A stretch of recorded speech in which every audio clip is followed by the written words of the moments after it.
Craft Master, magandang araw. Ngayon is pag-usapan natin yung sa aktual na laban. Ano ba yung role or ano ba yung papel mo pagdating sa ibabaw ng lona? Ang ibig ko sabihin is ano ba yung magiging reaction mo? Ano yung magiging pesto mo, no? Dahil sa boxing is meron diyang offense, defense, ano? So kailangan malaman mo lalong-lalo na sa mga baguhang boxers na saan posisyon ka ba? Ano yung papel na gagampanan mo okay, sa pagdating sa laban? Ikaw ba is magiging defensive o ikaw ba yung magiging mag-oopensa? Okay, malalaman mo naman yan depende sa kalaban mo. Bakit napaka-importante na malaman mo kung ano yung papel na gagampanan mo sa oras ng dumating na yung laban, ano, yung mga rounds. Dahil hindi mo pwedeng gampanan ang lahat ng papel sa ibabaw ng lona. Kailangan mo talaga mamili, no? Kailangan mo mamili kung ano yung gagampanan mo sa mga oras na yon. Again, hindi mo kaya and napakahirap gampanan ang lahat-lahat, no? I mean, hindi ka pwedeng mag-oopensa at the same time didepensa. Okay, so kailangan mong malaman kung ano yung papel mo, ano yung position mo. And malalaman mo lang 'yan pagdating sa actual na ano, pag nandiyan na sa harap mo yung kalaban. Now, paano malalaman kung ano yung papel mo? Again, depende sa kalaban kung aggressive siya. Okay? So you have to be prepared. Kung aggressive siya, hindi mo kailangang maging aggressive din, no? Hindi mo kailangang maging offensive or maging offensive para maayos, no, maayos mong magawa yung performance mo. Again, kung ganun yung kalaban mo, offensive, ang pangontra dyan is kailangan mo maging defensive. And kagipat kagibat kagibat ng ah kagibat ng pagiging defensive is you have to do counter punches. And counter punches, it's one or two punches lang, ano, one or two. Yun lang ang kailangan mo. So, importante itong malaman mo na kung ano yung papel mo dahil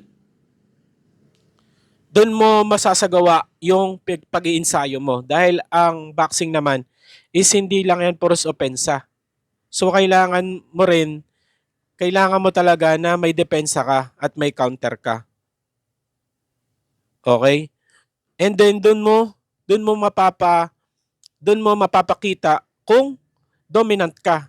So offensive yung kalaban, defensive ka, sino ba yung mas epektibo sa inyong dalawa? Ano? Kung nadedepensahan mo yung sarili mo ng maayos, hindi ka tinatamaan ng mga solid punches, nakaka-block, napapari mo yung suntok na ilagan mo, and then at the same time nakaka-counter mo isa, dalawa. Ang main reason nun is mapakita mo sa judges or sa crowd na kaya mo yung kalaban. Kahit ikaw is dumedepensa ka lang and kumaka-counter, hindi ka niya magalaw, hindi ka niya masaktan. Okay, hindi ka niya nape-pressure dahil you are ready. No, ready ka sa pagdepensa. So you are a complete, no, you are a complete boxer. Now, pasensya, sinisipon ako now, pagdating naman sa opensa, no, paano malalaman kung ikaw na yung nasa iyo yung pagkakataon na umopensa? Again, makikita mo 'yan pagdating ng laban, no? Depende sa reaction ng kalaban. Now, kung ikaw yung sa tingin mo, ikaw yung dapat na umabante, ikaw yung dapat na umopensa, so ready ka rin dapat. No, again, hindi mo kayang gawin at hindi nararapat na gawin mo yung lahat ng papel sa ibabaw ng lona. It's either you have to be defensive, it's either you have to be offensive. Depende sa time, no? Depende sa round. Now, I'm talking about at the beginning, ano, I'm talking about the beginning. First round, second round, third round. Yan, I'm talking about that. Or fourth round. You have to determine, you have to know, alamin mo kung ano yung papel mo sa una hanggang apat na round or una hanggang tatlong round. Now again, balik tayo, offensive ka.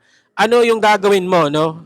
Para maging effective na offensive boxer ka sa oras na 'yon. Ano yung mga gagawin mo para epektibo ka, no? Dahil yung kalaban is on a defensive mode. So you have to train, you have to know, you have to execute kung ano yung natututunan mo, ano yung pinractice mo, ano yung kinondisyon sa'yo sa pag-opensa. Now, kaakibat ng pag-opensa is you have to use jabs, no? It start with the jabs. Jab sa katawan, different angle, jab sa mukha. And then, of course, offensive, ikaw yung offensive, you have to throw combination on the proper way. So ano ba yung proper way? You have to make sure na hindi ka maka-counter. Okay? So vice versa, kung ikaw nga yung defensive, you are looking for a counter. So ikaw naman yung offensa. So pag sumuntok ka ng, you should have combination, no? And yan yung kahinaan naman ng defensive. Yung defense, yan yung kahinaan ng defense. Yung combination, no? Kung ikaw ay offensive ka, you have to throw combination. Yun naman yung kahinaan ng depensa. Lalong-lalo na sa mga yung medyo mababa pa yung level, no? Kaya lang nilang salagin ilagan is isa or dalawa.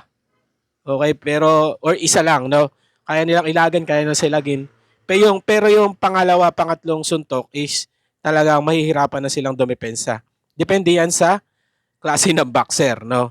Kung magaling talaga dumepensa, kahit sumuntok ka dyan, 3-4, kaya kanyang salagin and counterin, no? Depende pa rin. Now, kung ikaw nga is offensive, ano ba yung gagawin mo? Ano yung tamang pagsugod? Ano yung tamang paghakbang? Ano yung tamang pagdikit? Ano yung tamang distansya? Ano yung tamang suntok na kailangan bitawan? Ano? Double left ba? Double right? No? Jab ba muna? Or true combination agad? Left and right? So, depende sa pinag-insayuhan mo, depende sa itinuro sa'yo, depende sa sinanay sa'yo, depende sa muscle memory na ginawa sa'yo. So again, ang sinasabi ko rito is you cannot be defensive and offensive at the same time.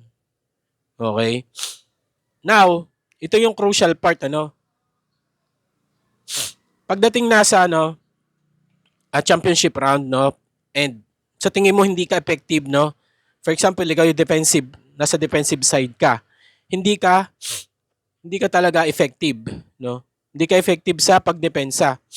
Or nakikita mo na nakakatama rin siya and nakaka-score din kahit dumedepensa ka na.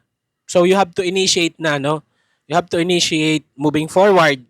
I'm talking about fourth hanggang matapos na, no? Hanggang 12 rounds. So you have to decide na kailangan ko ng umepensa. And you have to be effective, no? Pag hindi mo pa rin magawa, hindi ka effective sa depensa, hindi ka rin effective sa opensa, anong ine-expect mo? 'Di ba? You expect to be or to lose that battle. Hindi ka mananalo. Kasi dumepensa ka, tinatamaan ka, hindi ka maka-counter. Umopensa ka, ikaw naka-counter, no? That's why you have to master everything, no? Depensa, counter, opensa, combination. Doon mo dapat fino-focus yung sarili mo tuwing nag-iinsayo ka. Ano yung angulo, ano yung posisyon ng katawan mo pag umipensa ka para hindi ka matamaan ng counter?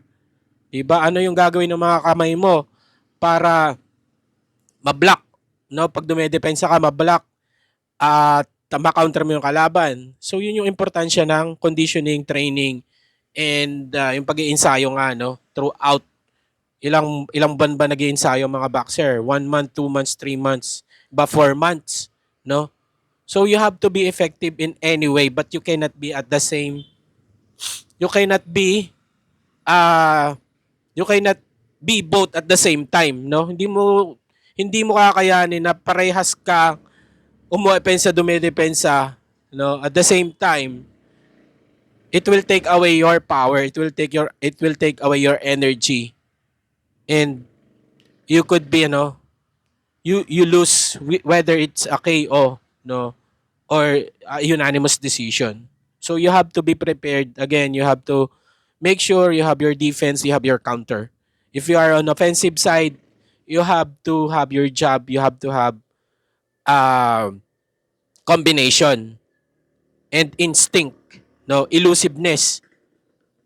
Pag sumuntok ka ba ng combination, mararamdaman mo, susuntok na siya ng counter, masasalag mo ba, mailagan mo ba, makakayuko ka ba?